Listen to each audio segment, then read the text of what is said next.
Assalamualaikum warahmatullahi wabarakatuh. Salam sejahtera untuk kita semua.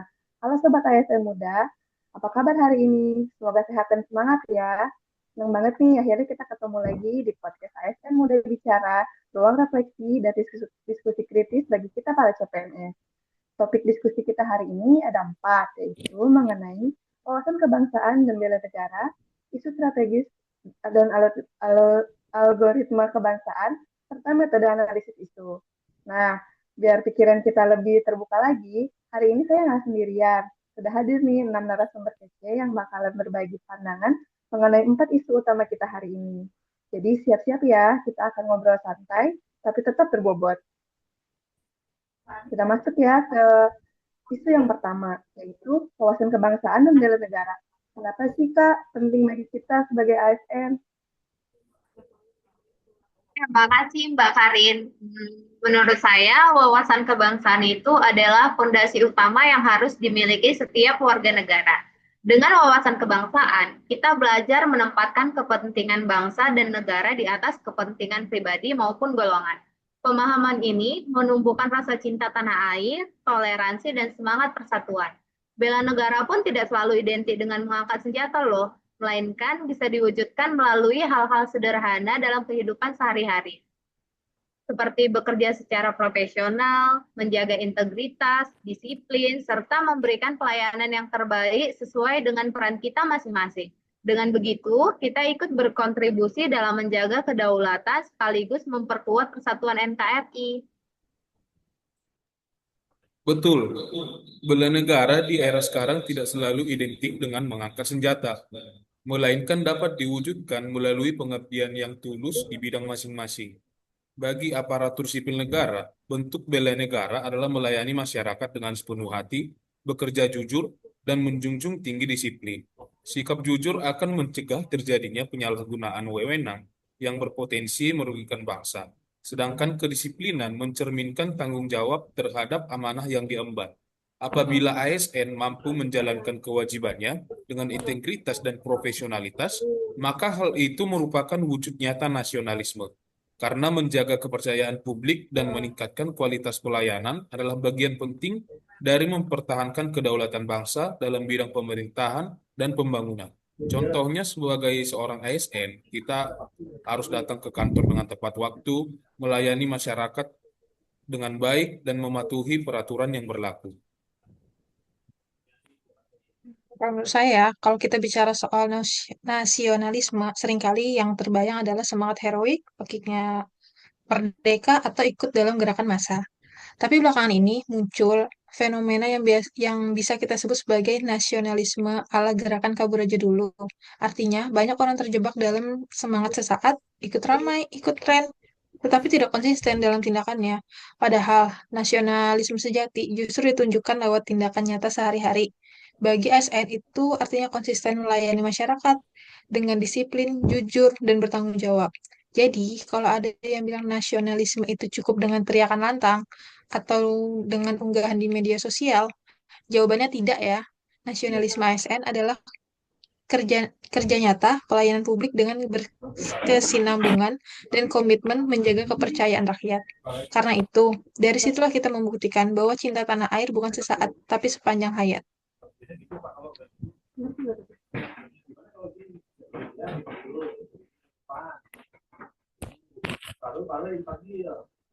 Karin, mic-mu mati. Nah, sekarang kita udah memahami ya tentang wawasan kebangsaan dan bela negara. Tapi yang perlu kita tahu, bela negara juga tidak lepas dari konteks isu-isu yang sedang dihadapi bangsa. Kita mulai, kita mulai dari stunting, kerusakan lingkungan, hingga tentang ekonomi digital. Jadi, mari kita selami isu strategis bangsa dan bagaimana peran kita di dalamnya. Nah, menurut kakak-kakak, apa sih tantangan kebangsaan masa kini dan bagaimana kampanye ASN bisa masuk di dalamnya? Baiklah, aku akan menjelaskan sedikit. Isu besar yang sedang dihadapi bangsa kita saat ini sangat beragam. Mulai dari korupsi yang merusak sistem pemerintahan, stunting yang mengancam kualitas generasi penerus, hingga maraknya hoaks yang berpotensi memecah belah persatuan bangsa. Apabila ASN bersikap abai terhadap persoalan ini, kerugian besar tidak hanya dirasakan oleh pemerintah, tetapi juga oleh seluruh rakyat masyarakat. Karena itu, kampanye ASN turut bela negara perlu diarahkan pada 3 hal utama. Pertama, menumbuhkan integritas, sehingga ASN bekerja dengan jujur, profesional, dan bebas dari praktik korupsi.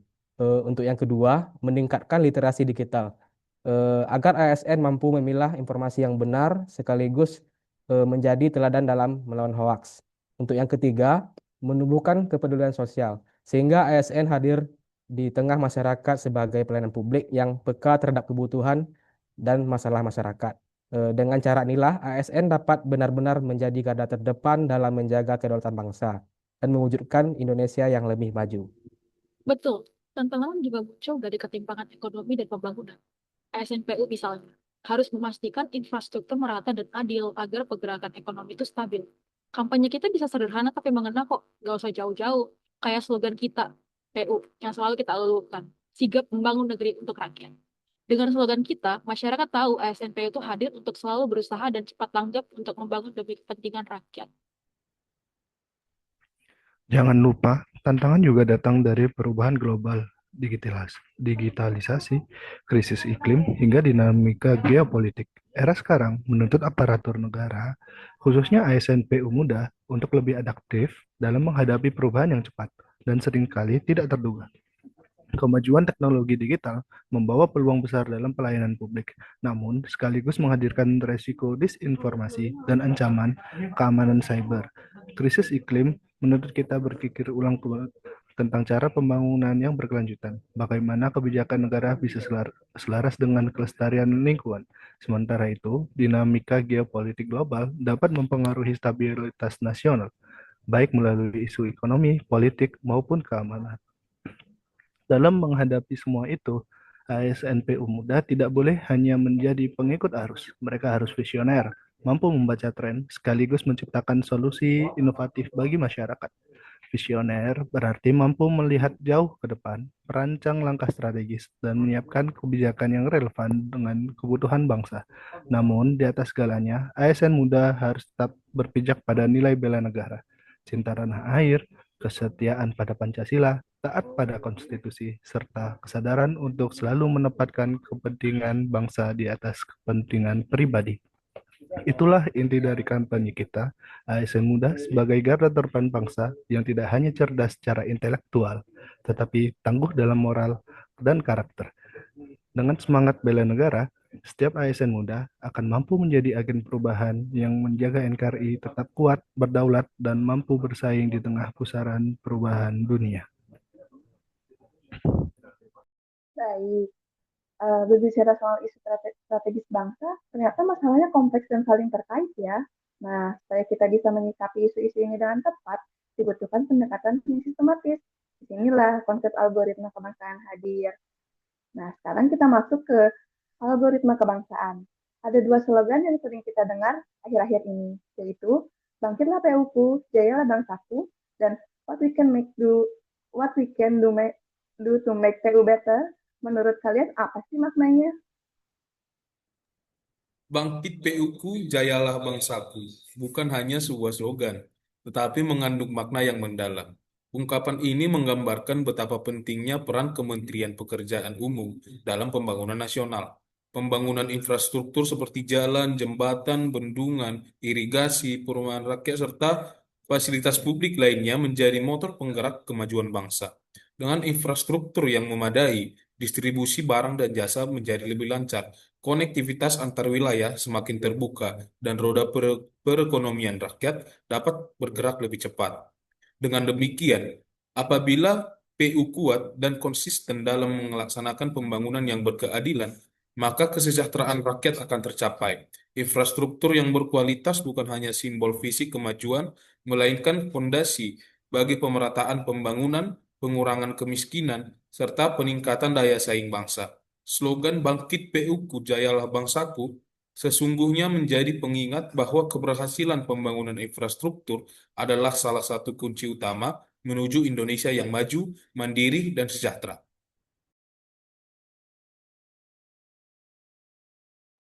Sedangkan what we can do to make PU better Artinya adalah bagaimana setiap individu berkontribusi secara nyata dalam aktivitas sehari-hari.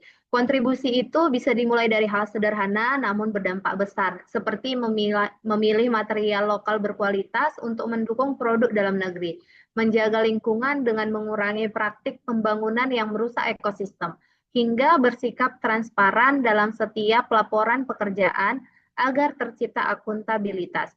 Selain itu, budaya kerja yang disiplin, kolaborasi yang solid antar pegawai, serta keterbukaan terhadap inovasi juga menjadi bagian penting untuk membuat PU semakin baik dan dipercaya masyarakat. Kalau menurut saya, algoritma kebangsaan dapat dipahami sebagai pola pikir yang sederhana, namun sangat mendasar. Input yang harus kita masukkan adalah nilai-nilai luhur Pancasila, yang menjadi dasar pijakan moral sekaligus kompas kehidupan berbangsa. Nilai ini kemudian diproses melalui kerja yang jujur, disiplin, dan penuh dedikasi, terutama oleh aparatur sipil negara, yang menjadi motor birokrasi. Dan proses inilah yang diharapkan keluar outputnya berupa bangsa yang maju, berdaulat, dan bermartabat. Dengan cara pandang ini, kita bisa memahami bahwa peran Kementerian Pekerjaan Umum, misalnya bukan hanya sebatas pembangunan infrastruktur fisik seperti jalan, jembatan, atau bendungan, lebih dari itu. PU juga memiliki tanggung jawab untuk membangun karakter ASN, mencetak aparatur yang berintegritas, profesional, serta memiliki rasa kebangsaan yang kuat. Inilah hakikat algoritma kebangsaan, menghubungkan nilai, perilaku, dan hasil nyata, sehingga pembangunan tidak hanya terlihat dalam wujud fisik, tetapi juga tercermin dalam kualitas manusia dan aparatur yang menjalankannya.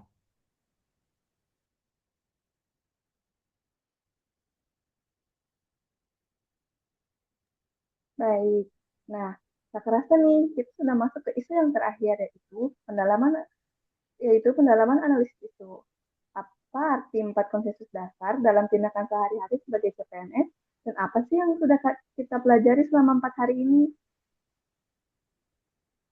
Jadi, kalau kita sekarang bicara tentang konsensus dasar bangsa, banyak yang mengira hal itu besar dan berat ya. Padahal 4 KDB itu hadir dalam bentuk sederhana, seperti yang pertama, taat aturan berarti disiplin datang tepat waktu dan mematuhi SOP. Yang kedua, setia pada Pancasila ditunjukkan dengan adil melayani masyarakat. Yang ketiga, menjaga persatuan bisa lewat sikap saling menghargai di kantor, meski berbeda latar belakangnya. Dan yang keempat, bekerja untuk NKRI, artinya setiap tugas kita, dari laporan sampai pelayanan, harus bermanfaat bagi rakyat. Jadi, lewat disiplin dan sikap menghargai keberagaman, ASN sudah membuktikan bela negara dalam kesehariannya ya. 4 hari pelatihan ini mengajarkan saya bahwa kolaborasi adalah kunci keberhasilan ASN. Karena banyak masalah bangsa yang kompleks membutuhkan kerjasama, bukan hanya usaha individu. Misalnya saat mendiskusikan isu strategis seperti stunting atau ketimpangan pembangunan. Saya menyadari bahwa setiap langkah kecil yang dilakukan oleh satu orang ASN harus selaras dengan tim dan kebijakan, agar hasilnya maksimal bagi masyarakat.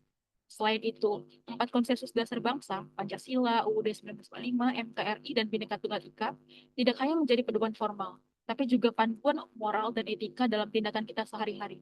Saya mencoba menerapkannya dengan menghargai perbedaan pendapat rekan kerja, tetap disiplin dalam tugas, dan memastikan setiap pekerjaan memberikan manfaat nyata bagi rakyat. Pelatihan ini membuat saya semakin sadar bahwa bela negara masa kini berarti bukan hanya kesiapan fisik atau ideologi, tapi juga integritas, kerjasama, dan komitmen untuk memberi dampak positif melalui setiap tugas yang kita lakukan sebagai ASN.